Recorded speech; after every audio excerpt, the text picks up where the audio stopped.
Have you ever wondered why the sea gets angry? Why the waves rise like tempests from nowhere? Why calm waters suddenly roar, as if something ancient beneath them just woke up? They say, beneath the deepest silence, there is a throne made of coral and lost prayers. And upon that throne sits Poseidon, the god of the sea, the brother of Zeus, the keeper of emotions too vast for mortals to name. When he is calm, the oceans shimmer in peace. But when his heart trembles with fury, mountains shake, ships vanish, and even the gods grow quiet. Yet Poseidon wasn't always a god of storms. Once he too was trapped in darkness, swallowed whole by his father, Cronus, until fate set him free. And when freedom came, so did the birth of power, of pride, of endless waves that never sleep. It is said the ocean remembers everything, every promise, every betrayal, every whisper lost to time. This is not just the story of a god. It's the story of emotion itself, of anger and love, of silence and thunder, of a being who could never be still. Because peace isn't always found on the surface. Sometimes it hides in the depths, where Poseidon still listens, beneath the waves, waiting, watching, breathing with the tide. The sea was not always blue. Before color, before sound, before breath itself, there was only movement. The slow, eternal rhythm of something vast forming in darkness. A pulse beneath the silence. A whisper of waves that did not yet exist. In that silence, the world was waiting to be born. Cronus, the Titan, ruled over it, the devourer of time, the father of the gods. He feared what his children might become, feared the prophecy that one day, one of them would rise against him. So one by one, as they came into the world, he swallowed them whole. Hestia, Demeter, Hera, Hades, gone into his endless shadow. And then came Poseidon. They say he was born with the sound of a distant storm in his breath. Calm yet dangerous, the promise of something wild. But like his siblings, he too vanished into the void of his father's hunger. For ages, there was nothing but stillness. Inside Cronus, the children slept in darkness, dreaming of freedom. The world above them trembled in quiet misery. Then, one night, a sound broke the silence, soft at first, like the shiver of wind before a wave. It was Zeus, the youngest child, born in secret and hidden from his father's eyes. Rhea, their mother, had tricked Cronus and sent the baby away to grow in safety. Years passed. Zeus became a whisper of rebellion, a storm forming in secret skies. And when he returned, his first act was to break open the prison of his father's stomach, to bring light to those who had only known dark. From that burst of chaos came Poseidon, gasping, alive once more.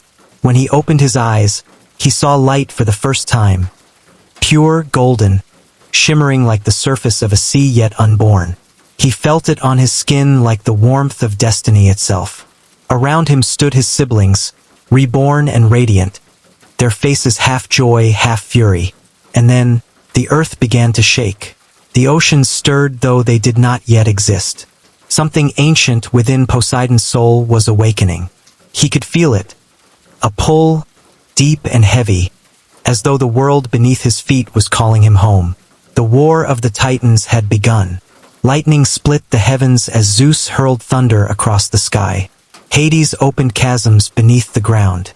And Poseidon, still uncertain of his place, found himself drawn toward the water, to the endless rhythm that answered his heart.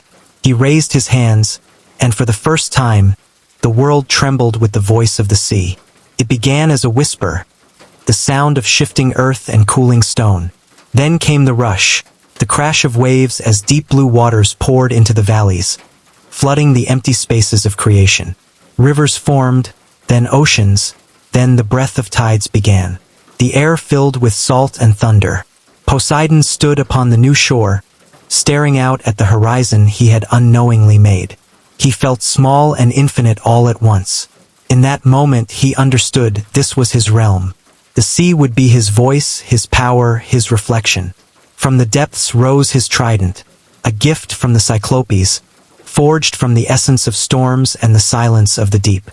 As his fingers touched it, lightning flashed beneath the waves. The sea bent to his will. Zeus looked to the sky. Hades looked to the shadows. Poseidon looked to the sea, and smiled. The war raged for years. Thunder and fire tore the heavens apart, while the newborn oceans roared with fury. Poseidon's waves shattered mountains. Zeus's lightning burned the skies.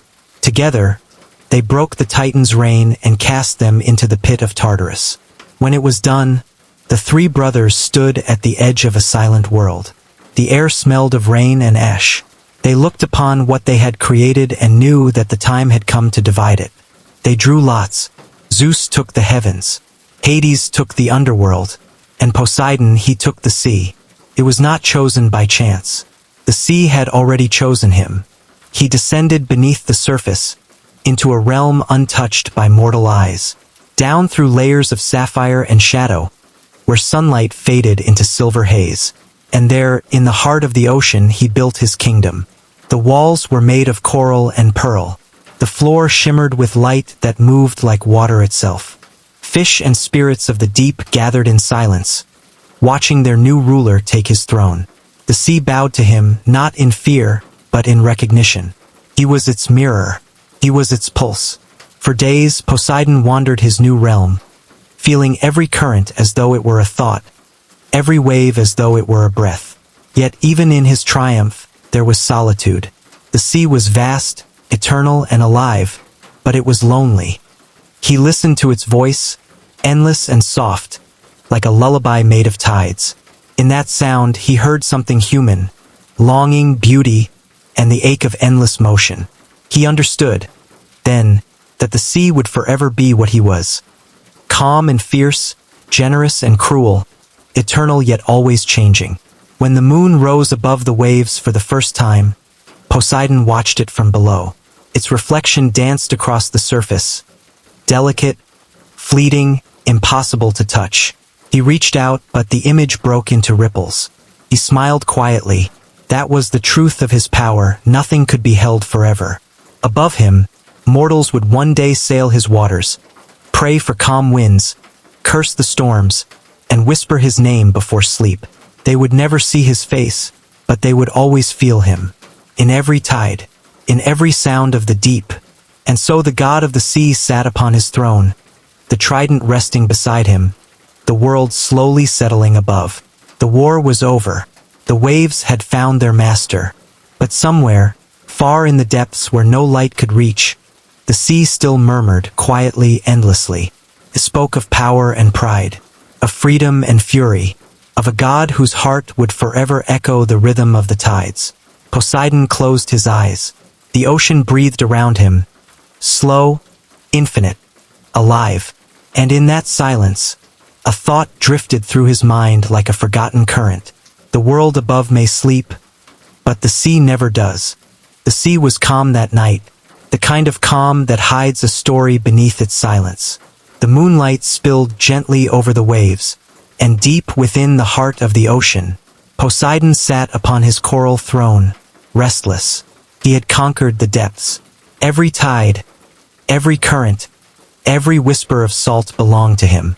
But now he wanted more. He wanted the land to remember him too, to breathe his name with every gust of wind, to carry his power beyond the waves. And somewhere high above, among the clouds and wisdom, another gaze was watching, Athena, the goddess of reason and strategy. Silent, thoughtful, unshaken by pride, she too desired a mark upon the mortal world. And so it began, a rivalry that would carve the name of a city in stone. The mortals had built a land between mountains and sea, a place rich with promise, waiting for a guardian. Both gods desired it. They wanted to claim the city, to make it their eternal symbol. The other gods of Olympus gathered, and a decision was made. Whoever could give the mortals the most precious gift would claim the city forever. The air grew still. Even the winds seemed to hold their breath. Poseidon stepped forward first. The ocean followed him like a living shadow. His eyes glimmered with the shimmer of storms yet to come. He struck his trident upon the earth, and the ground split open with a roar. From the crack of the stone emerged a magnificent creature.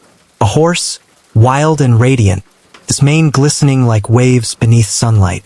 His hooves struck sparks against the rock, its breath carrying the scent of salt and thunder. The gods watched in awe. Poseidon's voice rolled like distant thunder. "This," he said, "is the symbol of power, of speed, of victory, of conquest.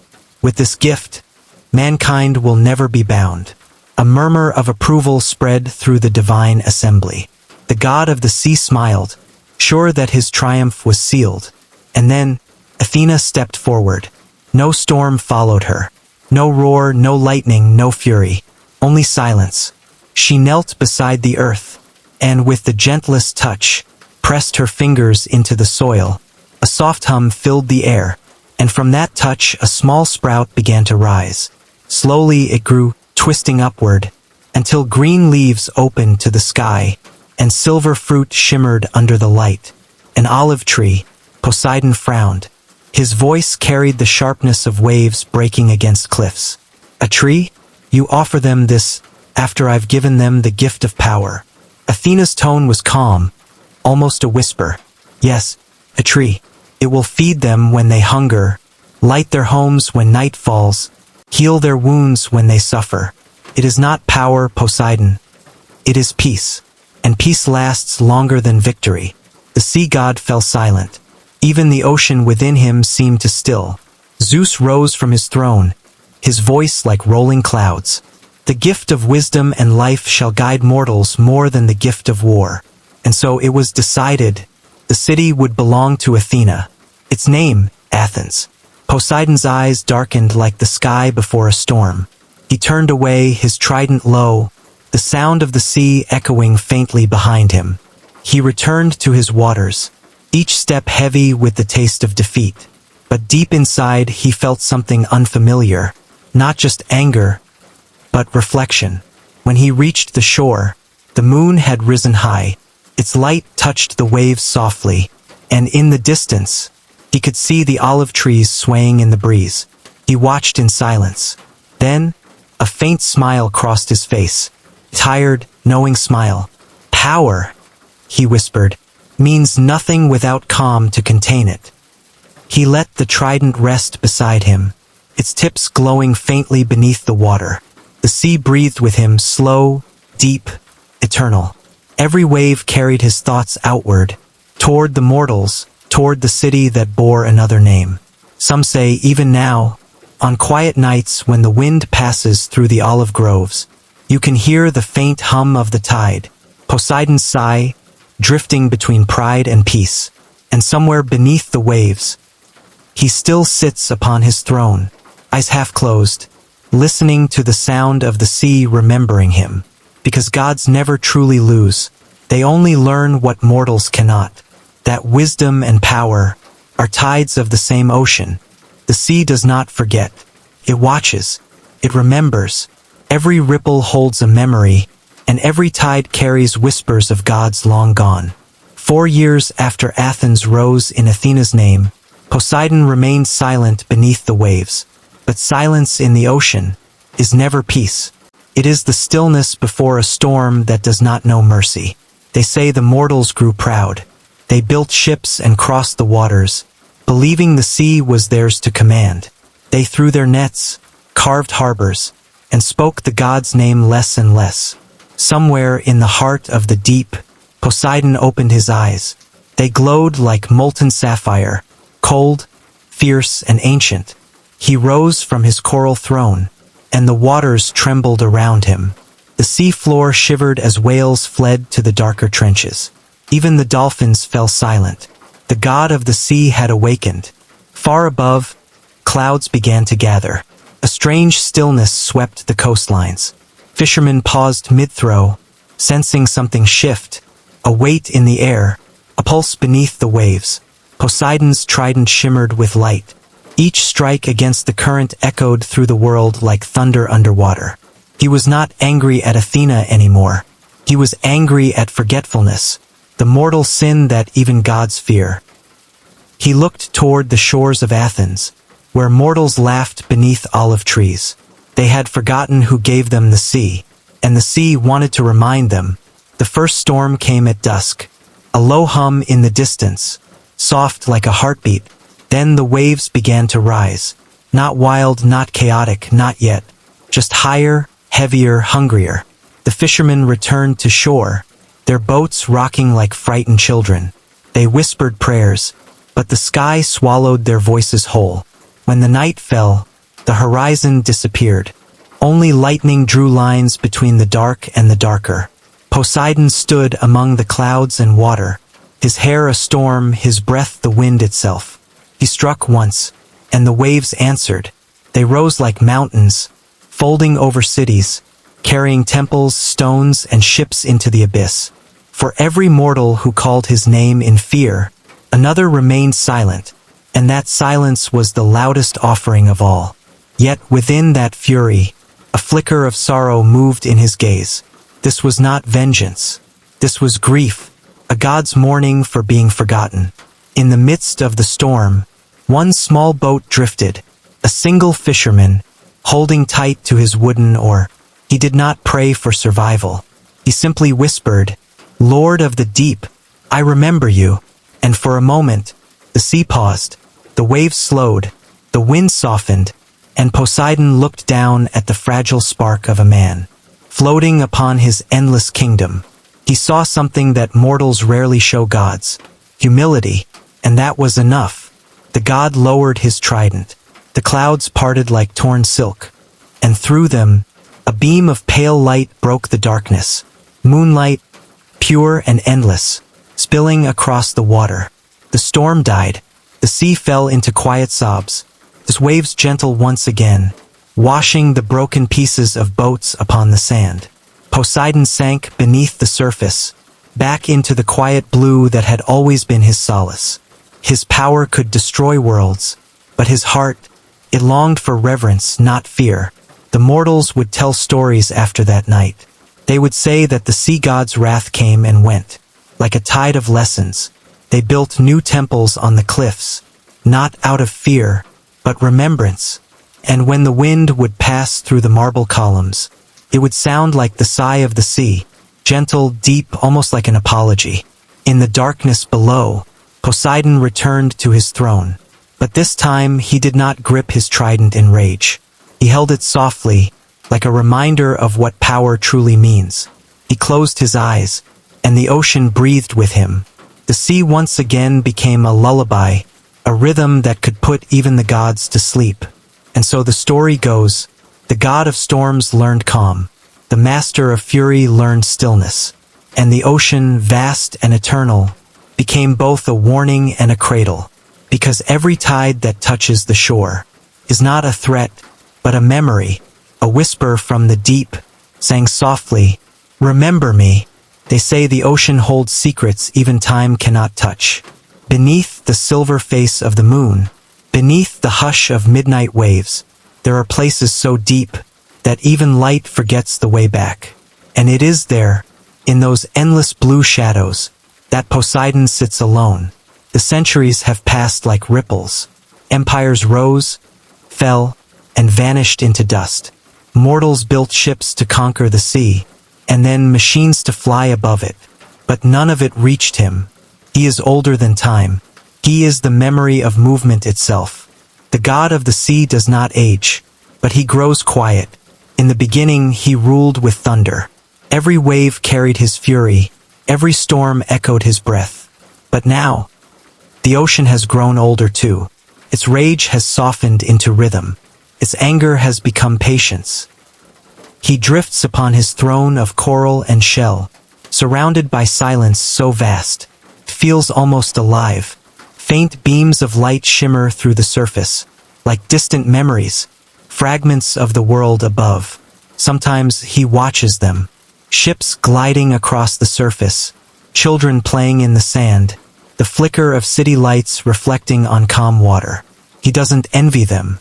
He only listens, because sound down here travels slower, softer, like a whisper that has to find its courage. He closes his eyes, and the sea breathes through him.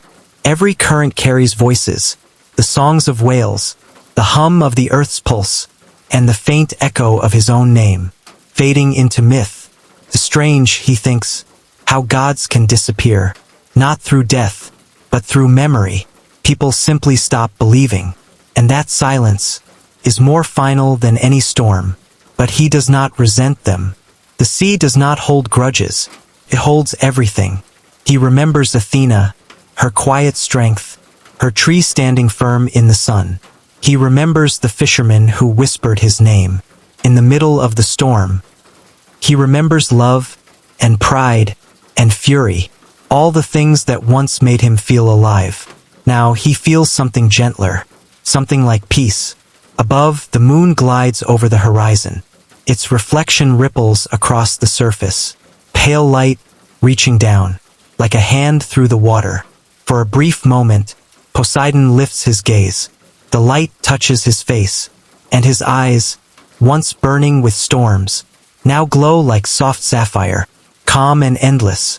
He rises slowly from his throne. The water swirls around him in ribbons of silver.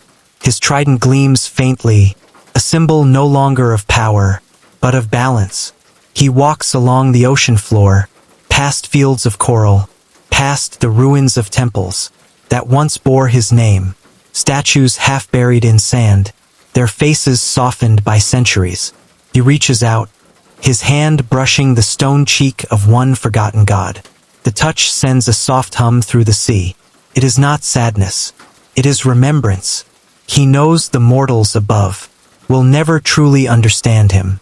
They will tell stories, some fierce, some gentle, some that make him a monster, and others that make him a myth. But myths are only memories, told differently each time, and that is enough. He moves deeper still, toward the trenches that no mortal eye has seen.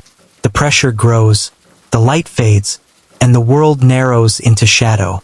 Yet in that darkness, something shines, faint, soft, constant, a glow from the very heart of the earth, the pulse of creation. Poseidon kneels before it. He sets his trident gently into the sand, the metal humming as it touches the core's vibration. And then, for the first time in 1,000 years, he closes his eyes completely. The sea still moves, but slower now, as if time itself has begun to breathe with him. Above, mortals sleep by the sound of waves. They dream of oceans they've never seen, of calm waters, of distant voices calling from the deep. Perhaps it's just the wind, they think. Perhaps it's just the sound of the tide. But sometimes, when the night is quiet enough, and the stars hang low over the horizon, you can almost hear it, a deep, slow whisper, rising from below the surface. It doesn't call for fear. It doesn't demand worship. It simply says, I am still here. The sea rolls gently against the shore, and the world keeps turning. Above, life goes on, fragile, brief, bright. Below, Poseidon dreams, not of conquest, but of stillness. And in that stillness, he becomes something greater than a god. He becomes the ocean itself, timeless, vast, patient, a mirror of everything that lives and ends and returns again. The waves carry his breath, the tides his memory, and every time the sea touches the sand, it whispers his eternal refrain. Remember me, but do not fear me. I was never your enemy. I was only your reflection. The ocean exhales, the night deepens, and somewhere in the forgotten depths, Poseidon smiles, as the world above drifts to sleep, to the sound of his eternal song.